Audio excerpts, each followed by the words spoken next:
नमस्कार साथियों, स्वागत है आप सभी का कुंदन इंस्पायर्स इंडिया पर। मैं हूं आपके साथ कुंदन राज।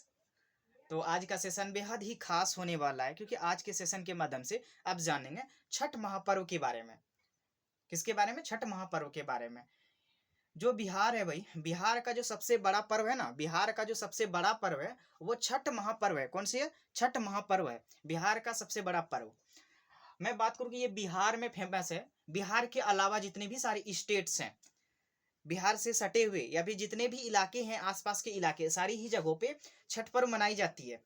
मैं बात करूं कि Bihar, East UP, Jharkhand, West Bengal, जितने भी सारे स्टेट बिहार से सटे हुए जितने भी राज्य हैं, सारी जगहों पे छठ पूजा बड़ी धूमधाम से मनाई जाती है। ठीक है, बड़ी धूमधाम से मनाई। छठ पूजा की एक विशेषताएं हैं भाई। क्या विशेषताएं हैं? मैं बात करूं कि इसमें ना उगते हुए सूर्य की तो पूजा की ही जाती है, साथ ही साथ डूबते हुए सूर्य की भी पूजा की जाती है।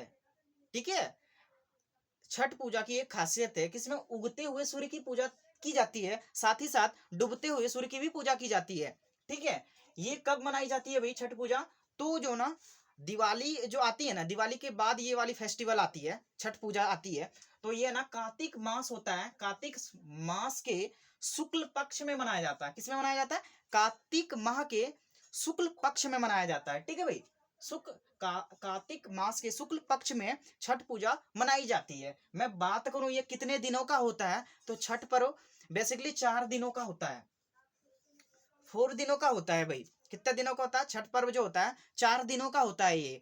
ठीक है, मैं बात करूं कि आज 5 नवंबर है, आज के दिन ही स्टार्टिंग हुई है। शुक्ल पक्ष जो है, कार्तिक मास शुक्ल पक्ष जो है, ये मनाई जाती है। ये 4 दिनों का पर्व होता है। छठ पर्व जो होता है, छठ महापर्व, ये 4 दिनों का होता है भाई। ये ना, इसको बोला जाता है संयम शुद्धता व्रत। ठीक है, संयम शुद्धता व्रत इसको बोला जाता है। और ये जो निर्जला व्रत है, बड़ी ही कठिन, ये वाली व्रत जो है ना, बड़ी कठिन मानी जाती है। इसमें जो ना पानी में खड़ा होकर अर्घ दिया जाता है। पानी में, पोखर में या फिर नदी में, तालाब में खड़े होकर अर्घ दिया जाता है सूर्य भगवान की। उगते हुए सूर्य के साथ साथ डूबते हुए सूर्य की भी पूजा की जाती है, अर्घ दिया जाता है। ठीक है भाई, तो मैं बात करूं जो फर्स्ट डे का होता है, फर्स्ट डे जो होता है, फर्स्ट डे होता है नहाए खाए का दिन। क्या होता है? नहाए खाए का दिन होता है। ठीक है, नहाए खाए का दिन होता है भाई। उसमें क्या होता है? चने की दाल और लौकी, जिसको हम लोग कद्दू बोलते हैं। क्या बोलते हैं? लौकी को कद्दू बोलते हैं, कद्दू बोलते हैं। कद्दू की सब्जी बनती है। और सारे जितने भी फैमिली मेंबर है, जितने भी सारे पर्व, एक्चुअली जो छठ महापर्व करते हैं ना, तो उसको परवेता बोला जाता है गांव की भाषा में। ठीक है, तो परवेता सबको बांटते हैं, वो प्रसाद ग्रहण करते हैं। नहाए खाए का दिन, फर्स्ट डे जो होता है, नहाए खाए का दिन होता है। उस दिन क्या होता है? चने दाल और लौकी की सब्जी, जिसको लौकी हम लोग कद्दू बोलते हैं, की सब्जी बनती है। और नहाए खाए का दिन उस दिन होता है।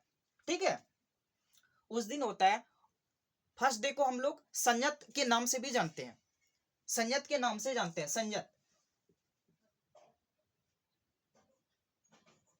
संजत के नाम से भी हम लोग जानते हैं, संजत के नाम से। सेकेंड डे जो होता है लोहंडा, या नहीं तो हम लोग खरना के नाम से जानते हैं। ठीक है, ये होता है शुद्धिकरण होता है। इसमें बेसिकली क्या होता है? इसमें ना शाम को क्या किया जाता है? गुड़, चना, चावल और दूध का मिला हुआ खीर बनाया जाता है और सूर्य भगवान को भोग लगाया जाता है। किस किस का चीज का? गुड़, चना, चावल और दूध जो होता है, इसमें कोई मिलावट नहीं होती है। मैं एक बार बता दूं कि इसमें कोई भी मिलावट नहीं होती है, सारी ही चीजें शुद्ध होती है, शुद्ध चीजों से बनाई जाती है। शुद्ध गुड़ होता है, शुद्ध चना होता है, शुद्ध चावल होता है। इवन जो दूध होता है उसमें भी मिलावट नहीं होती है, शुद्ध दूध का बनाया जाता है, इसमें पानी की मिलावट भी नहीं होती है।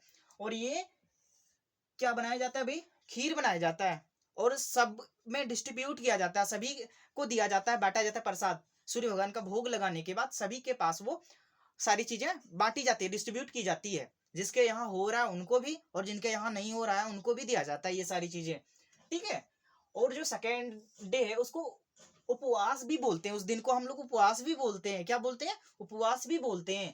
थर्ड डे जो होता है, थर्ड डे जो होता है वो संध्या अर्घ होता है। मीन्स डूबते हुए सूर्य की जो पूजा की जाती है, वो संध्या थर्ड डे को की जाती है, तीसरी दिन होती है, वो प्रमुख दिन होता है। इसमें डूबते हुए सूर्य की पूजा की जाती है। उसमें क्या क्या चढ़ाया जाता है भाई? तो ठेकुआ और पकवान चढ़ाया जाता है। ठेकुआ और पकवान चढ़ाया जाता है। जितने भी सारे फल हैं, फल वगैरह भी चढ़ते हैं वहां पे। ईख हो गए, ठीक है, ईख हो गए, ठीक है, जितने भी प्रकार